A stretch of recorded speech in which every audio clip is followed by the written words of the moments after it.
ներկայանա Հրայր Ուլուբաբյան։ Չնայած շատերն են ճանաչում, բայց երիտասարդ սերունդը երևի պիտի ծանոթանա, որ երկրի վիճակով մտահոգված գործում եմ արդեն մոտ 40 տարի։ Եվ հիմա կարելի ասել,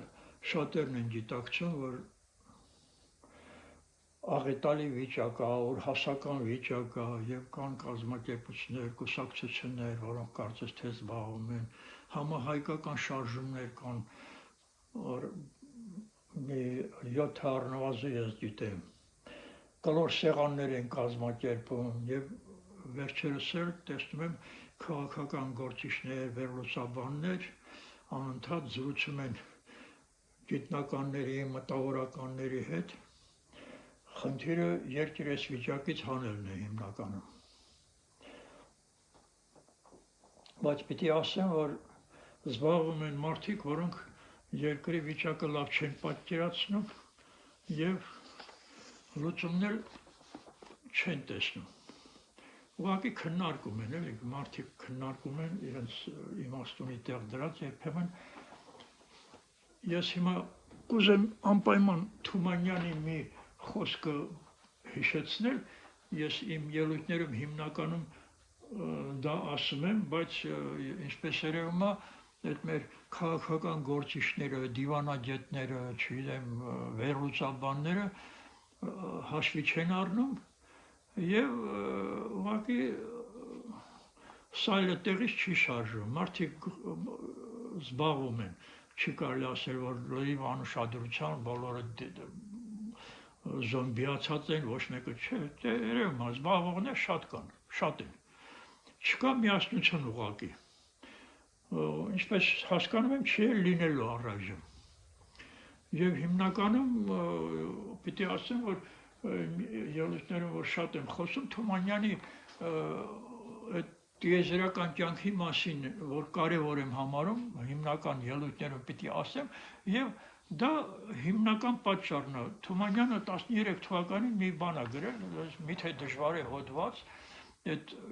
իր 7-րդ ակադեմիական 10 հատորյակի 7-րդ հատորում կա այդ գործը։ Եվ նա կյանքի մասին գրում է հետևյալը, անպայման ուզում եմ սա ծանոթացնեմ բոլորին, հաշվի առնեն, եթե սա պիտի շրջանցեն, հաշվի չառնեն, դատարկաբանությամբ են զբաղված նշանակում է։ Ուղղակի լուրջ չեն նայում խնդրին եւ չեն կարող այս վիճակից ելքը տեսնել։ Թումանյանը կյանքի մասին ասում է. կյանքն իր ամբողջության մեջ մեծ է, շատ է մեծ։ Կյանքը տիեզերական կյանքն է եւ մարդու կյանքի ամբողջ վեհությունն ու քաղցրությունն էլ հենց այն է, որ իր շրջապատի միջոցով ապրի այն մեծ կյանքով։ Բայց մարդը սովորաբար չի կարողանում ապրել այն մեծ կյանքով։ Ապրում է միայն նրա մի մասով, մարդկության կյանքով։ Սակայն նույնիսկ դրանով, մարդկության կյանքով ապրելու էլ քչերն են ընդունակ։ Չէ՞ որ կյանքն ինչպես անսահման մեծ է, այնպես էլ փոքր է անսահման։ Եվ ահա ընդհանրապես ապրում են ավելի նեղ ու փոքրիկ կյանքերով։ Կա ազգային կյանք, պետական կյանք, դասակարգային կյանք, կուսակցական կյանք, ավելի նեղ թայֆայական կյանք, թշնամու բանակի պես կանգնած իրար դեմ մինչև այն պստելիք եսը։ Թումանյանի այս կյանքերի դասակարգում ես սյունյակի ձևով գրել եմ, չգիտեմ ոնց ցույց որ լավ երևա, եւ սա կարող ենք համեմատել դպրոցի դասարանների հետ։ Առաջի, երկրորդ, երրորդ այսպես գալիս է 8 մակարդակ, որ յուրաքանչյուր մակարդակը ունի իր օրենքները, իր կարգ ու կանոնը, վերջը մարդիկ ամեն մարդ իր գիտակցության մակարդակից կախված ապրում է այդ կյանքերից մեկով։ Եվ եթե դասարանի մակարդակն էլ աշակերտների, ինչքան դասարանը բարձրանում է, այնքան գիտակցությունը բարձրանում է, այնքան ավելի շատ տեսություն են սովորում բանից դպրոցական բանը տարիքում եւ գիտակցական մակարդակը ընդլայնում է։ Հիմա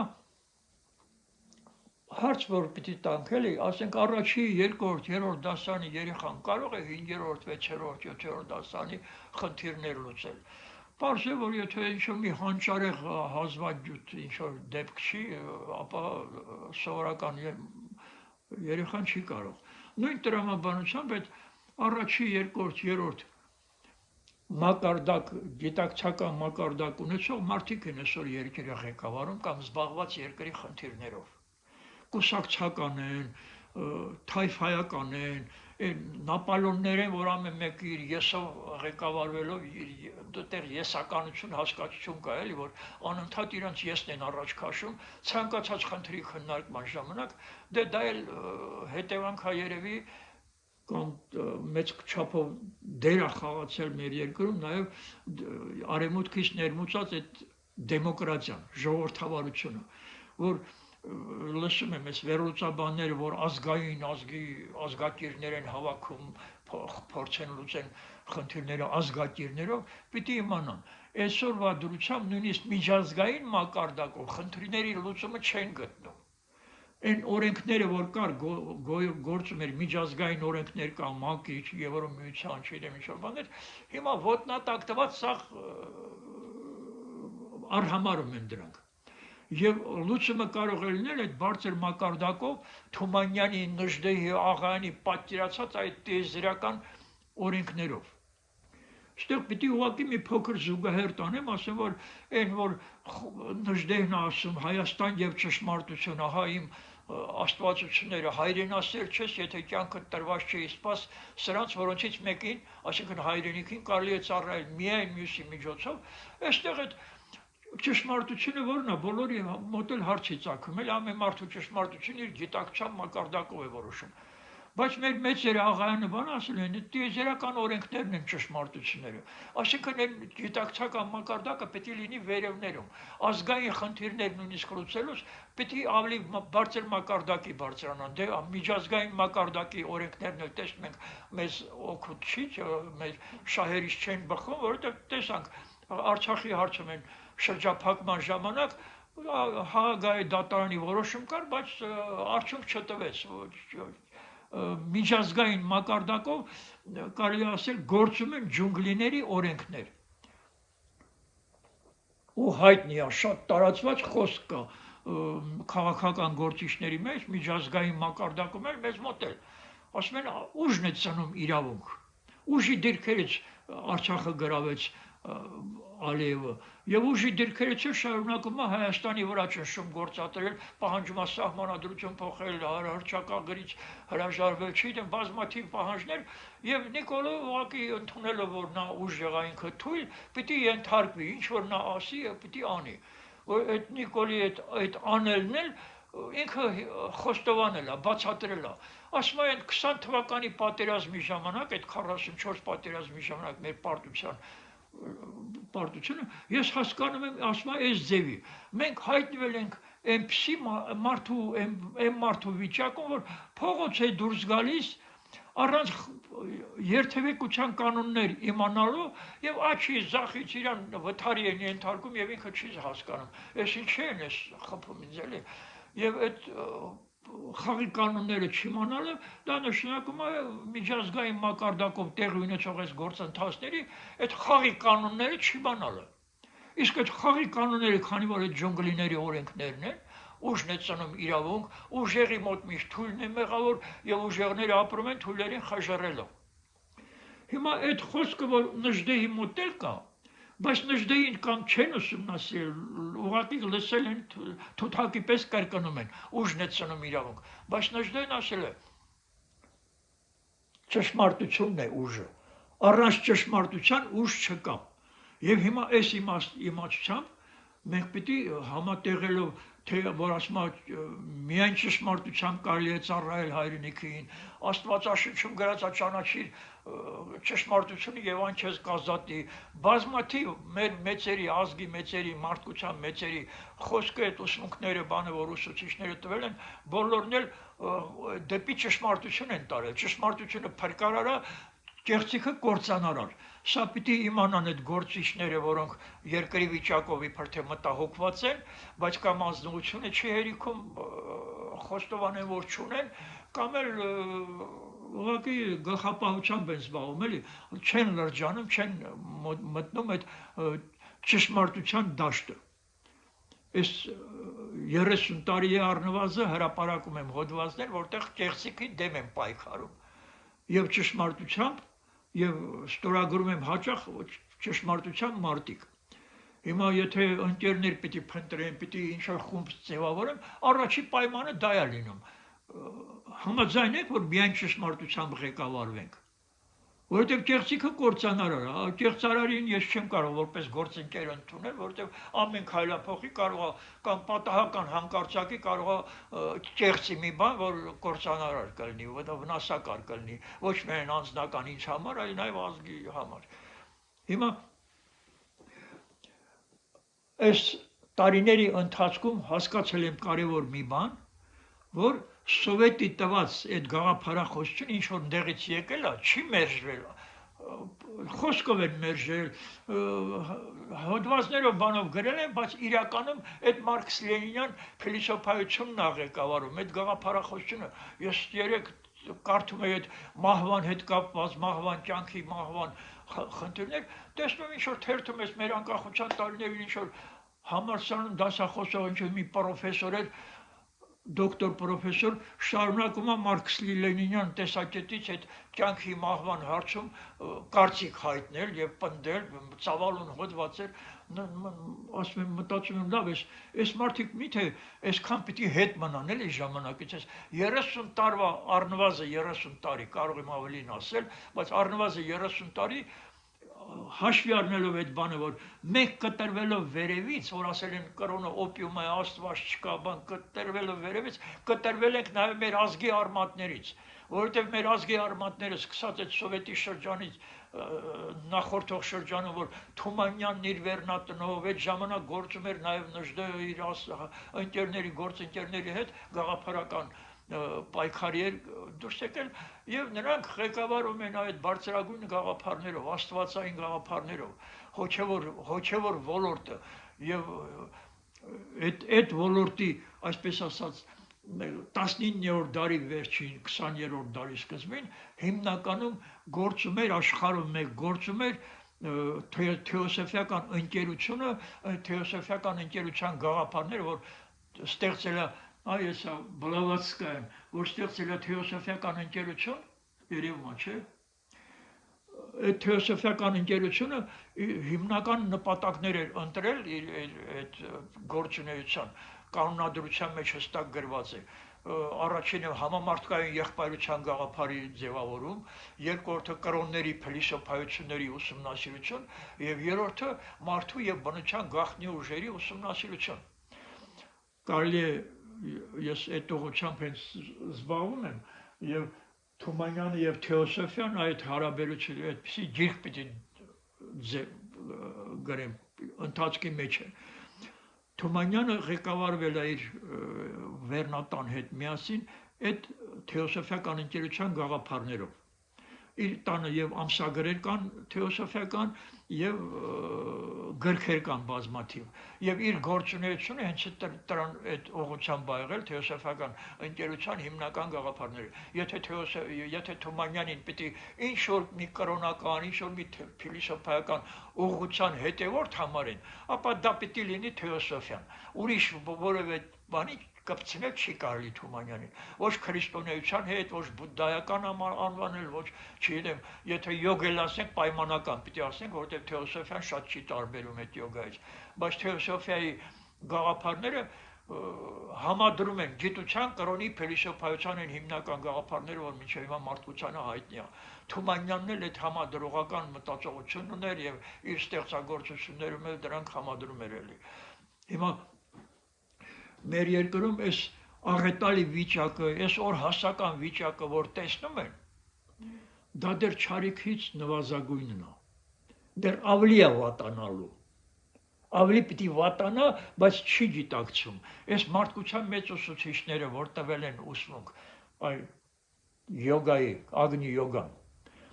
տվել են մարդկության այս ծանր վիճակից դուրս հանելու համար։ Եվ եթե երկրում դրանից պիտի անընդհատ խուսափեն,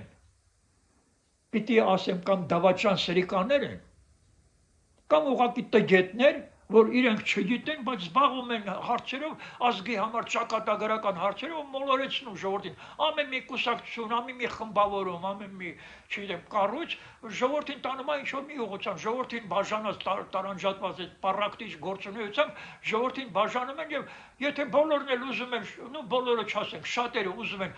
նժդե բանին Նիկոլիչ հրաժարական են պահանջում, ուզում են թողի չեն կարող, ինչքան միտինգներ են անում, բան, այդքան մարդ չի հավաքվում, որ կարողանան նրա վրա ճնշում գործադրեն։ Իսկ նա կարող է հրաժարվել միայն հասարակության պահանջով, չէ, հասարակությունը պիտի ուժ ունենա, որ իր ուժին դիմադրի, հակառակվի։ Չկա, այդ ուժը չկա։ Եվ հիմա այսպիսի պայմաններում ժողովրդի միաբանությունը եւ վերին օգնությունը կարող է մեզ փրկել այս վիճակից։ Իսկ այդ վերին օգնությունը, որ այսօրվա դրությամբ շատ խիստ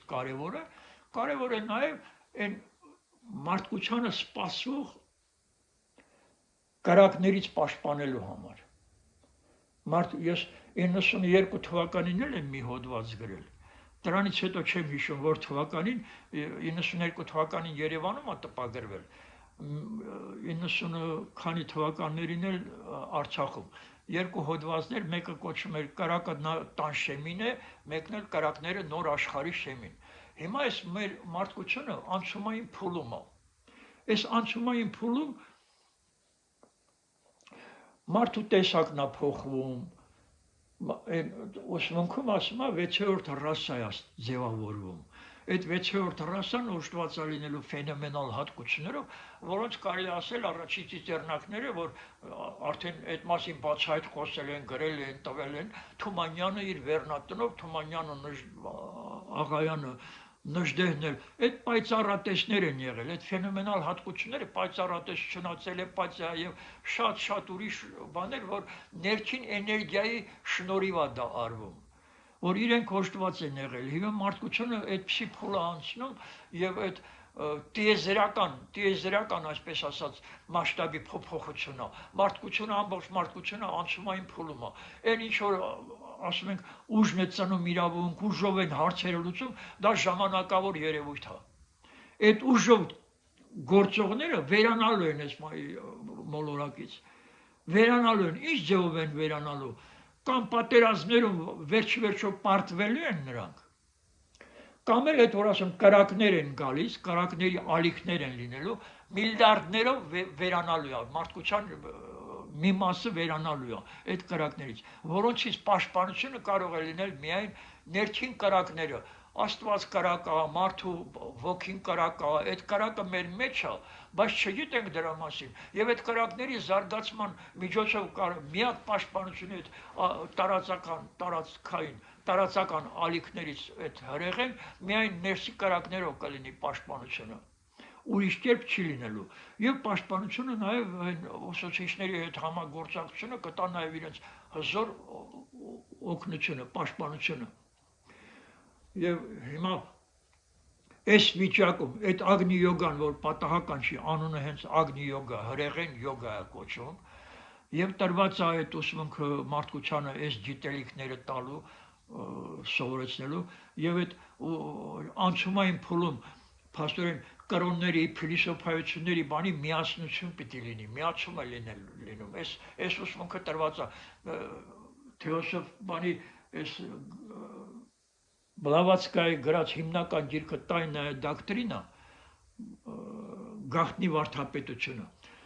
Իրենից հենց ներկայացնում է նաև այդ կրոնի գիտության, փիլիսոփայության համադրություն։ Մարդկանց նախապատրաստում են այդ բազմակողմանի զարգացածությանը, այդ համադրողական մտածողությանը, եւ այդ մտածողությունը ունեին մեր Թումանյանն ու Նժդեհը, Աղայանը եւ տվել են այդ գիտությունները, որ ուսումնասիրում են իրանք փիլիսոփայությունները, կրոնները, իրենց ստեղծագործությունները թարգմանական բաներ կա Զրադաշտից, չգիտեմ, Բուդդայից, բանից, Թումանյանը բանից, Կրիշնայից գրքեր էին թարգմանում, որ մտածում ես քրիստոնյա աշխարհում դրանք սա մերժվում է, այս ինչ են անում, բայց պարզվում է, որ հենց իրանք մտածում են, որ քրիստոնեությունից դա չի շեղվում, քրիստոնեությանը չի հակասում, մեր եկեղեցին է քրիստոնեությանը հակասում, այստեղ է, որ մեծ հակասություն առաջանում այսօրվա դրությամբ ոչ միայն նյութապաշտ գիտնականները, ոչ միայն են ծակ փիլիսոփաները կամ դատարկաբան հոգեբանները, այլ նաև եկեղեցականներն են ժողովրդի գլուխը հարթուկում։ Ամեն մեկը իր ձևով։ Ժողովրդին այսօր դժվար է հասկացնել այդ թումանյանական Նժդեհյան այդ գաղափարները դժվար է ընկալել։ Բայց այդ մեր մեծերը խոսել են Քրիստոսի դեմ որևէ բան չասելու, բայց եկեղեցու դեմ խոսել են, որ շեղվել է Քրիստոսի վարդապետությունից շեղվել է։ Հիմա այս հարցազրույցներ անցկացնող մտավորականները, կարելի ասել քաղաքական վերլուծաբանները, ինչ ասեմ, էլի ես չեմ ուզում որևէ վիրավորական խոսք ասել դրանց, բայց բոլորն էլ գիտեն ինձ հետ շփվել են, իմ մոտ հյուր են եղել, կամ ես եմ իրենց մոտ հյուր եղել, այս ամենի մասին խոսել եմ, եւ այս շրջանցել այս ամենը ես չեմ հասկանում, ուրիշ ինչ կերպ կարելի է բացատրել։ Թումանյանը Նժդեհը շատ հաճախ ասում են դե նա անցյալ է, 100 տարի առաջ է եղել, 100 տարի առաջ չի եղել, 1000 տարի, 2000 տարի առաջ է եղել Քրիստոսը, բայց նրա գաղափարները չեն հնացել։ Կյանքի նպատակի իմաստի մարդու զարգացման այդ գաղափարները չեն հնացել։ Ինչ որ տվել են 2000 տարի առաջ, դրանից 600-700 տարի առաջ Բուդդան կամ մյուս ուսմունքները, ուսուցիչներն են տվել։ Այդ գաղափարները չեն հնանում։ Գիտությունը ուղղակի եթե զարգանում է, գիտությունը իր զարգացման ընթացքում նաև հաստատում է, ապացուցում է այն նախկինում տրված այդ փիլիսոփայական կրոնական դրույթները, հիմա եկել է այս ժամանակը, որ գիտությունը պետք է իրոք այս գաղափարները վերհանի, ապացուցի, որ այն ինչ որ եղել է Քրիստոսի օրոք տվել է ինչ որ բաներ, դրանք իրական են։ Այն որ սովետի ժամանակ ասել են օպիումա բան, այդ սուտը պետք է հերքվի։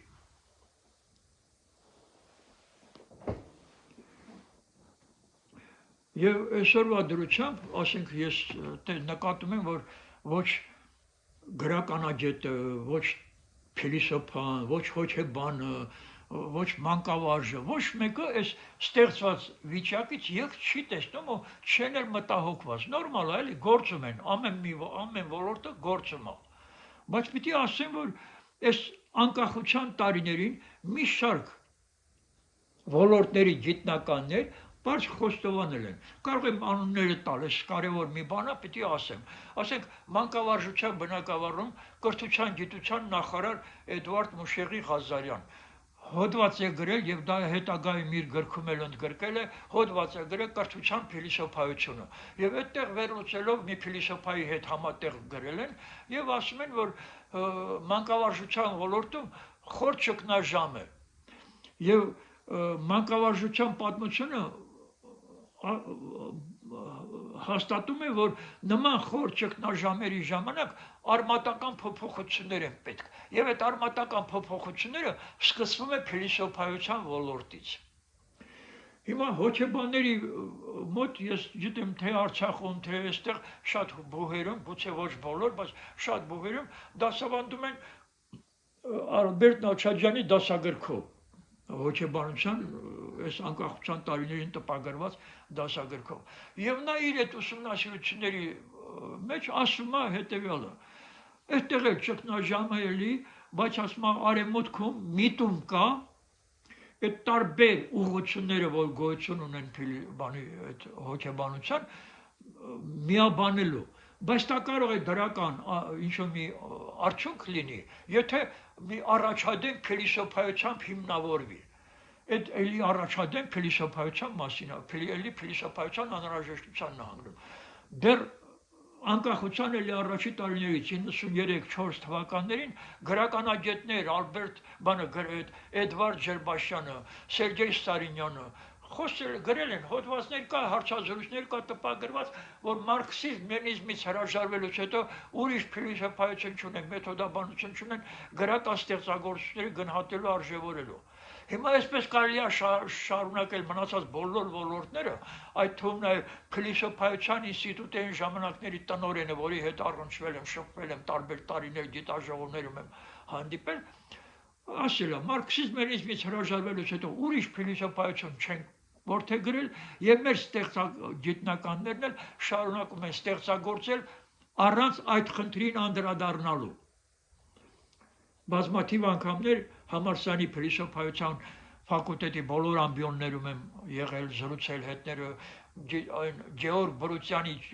ողորմածիկ նրա կազմակերպած գիտաժողովին միջազգային տեսել եմ, ելք չեն տեսնում, բայց փնտրում են, փիլիսոփայություն չունեն։ Ես էլ անընդհատ ասում եմ, այս 20-րդ դարում ռերիխների միջոցով տրված այս ագնի յոգան այն փիլիսոփայությունն է, այն կրոնն է, այն գիտությունն է, որը այս պակասը լրացնում է։ Հիմա այդ բոլորի ընդհանրացնող միտքը, եթե Նժդեից բերում ենք, էլի նժդեհականներ շատ ունենք, ցեղակրոն, նժդեի բաները, կուսակցություններ, բան ձևավորված, բայց այս կարևոր բաները շրջանցում են։ Նժդեին ասում է, վաղվա առաջնորդը իր հոգևոր սնունդը կառնի նախ իր ցեղի, ապա արևելքի հոգևոր աղբյուրներից, արևելքից տրվածն է։ Եվ հիմա ինքն ասում է նաև այդ սերունդը ոնց որ այսօրվա սերունդի մասին ասի, այդ սերունդը չունի կյանքի հստակ փիլիսոփայություն եւ փիլիսոփայական կուր աշխարհայացողություն, որի պատճառով մեր հոգևոր կյանքը շարունակում է մնալ քաոսային։ Այ հիմա այդ քաոսային վիճակն է պարզ գրած է փիլիսոփայության բացակայության պատճառով եւ նաեւ կան կոնկրետ մի այլ առիթով էլի փիլիսոփայության կարեւորությունը նշում է, էլի շատ կարեւոր է, էլի ճշմարիտ մտավորականները այդ ընտրանին իր այդ փոքր գործի մեջ ասում է ճշմարիտ մտավորականները անցյալից պիտի արժեքներ բերեն ու թվարկում է էպոսը, առասպելները, ավանդությունները եւ արդիական փիլիսոփայության լույսի տակ դնեն։ Ուրեմն այն բոլոր նժդեհականները, ցեղակրոնները, չգիտեմ, իրենց նժդեի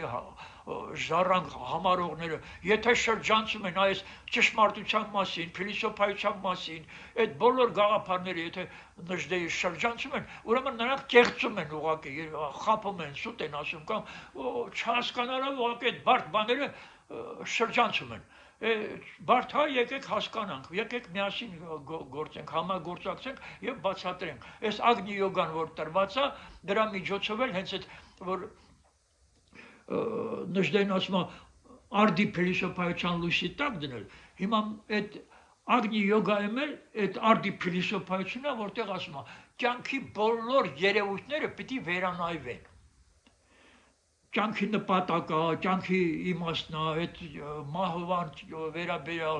ընդհանրապես մարդու մեծություն, փոքր մարդու ինչով է մեծ, էլի։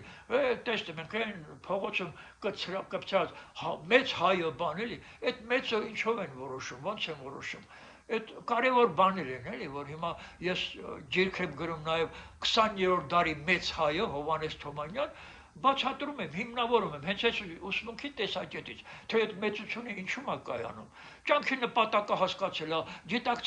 գիտակցումն այն բարձր մակարդակի վրա էր, տիեզերական այդ կյանքն էր հասկանում, գիտակցում էր։ Այն տիեզերքում Աստվածային մի ճամփորդ է իմ հոգին, այս բանի տիեզերական կյանքի մասը դեպի մեծ կյանքը ստեղծագործություն ունի։ Բազմաթիվ գործեր ունի, որ այդ գիտակցական մակարդակի մասին է խոսում, այդ է մեծությունը, որ սկսել է ինքը որսորդ լինելով, կենդանիները սպանելով, փաստորեն թռչուն բան, կոնկրետ Չեֆերի սիրահար, որ հայտնի է Թիֆլիսում նաև որպես ամենայն հայոց թամադա, ու հանկարծ փոխվում է այդ մարդը այդ թեոսոֆիական գաղափարների ազդեցության տակ, եւ արդյոք կենդանի սպանելը ձգնորսությունը բանը, որսորդությունը, ձգնորսությունը համարում էր անիծված փեշակ արդեն։ Եվ իր որդիներից մեկը բուսակ էր դառել, վեգետարիան։ Եվ ինքն էլ այդ ձգտումը ուներ։ Եվ փաստորեն այսպիսի աշխարհայացք է փոխում, կրոնների նկատմամբ վերաբերմունքը, եթե մեր եկեղեցականները նեղ մտածողությամբ ու այդ սահմանափակությամբ ավելի շատ չարագործությամբ են զբաղված, ուրիշ կրոնների դեմ սատանայությամբ զբաղվելով, էլի, որ դա սատանայություն է կամ փոքր բաներ են, միակ ճիշտը մենք ենք։ Իսկ այդ թեոսոֆիան ասում է այդ բոլոր կրոնները, ուսմունքները տրվել են մի աղբյուրից։ Այս ուսուցիչների եղբայրությունն է, որտեղից պարբերաբար գալիս են մարդկությանը տալիս են կրոն եւ չի կարող դրանք իրար հակասեն։ Դրանք իրար չեն հակասում։ Եթե հակասություններ կան, որ մեզ հասել են, դա այդ աղավաղումների արդյունք է, այդ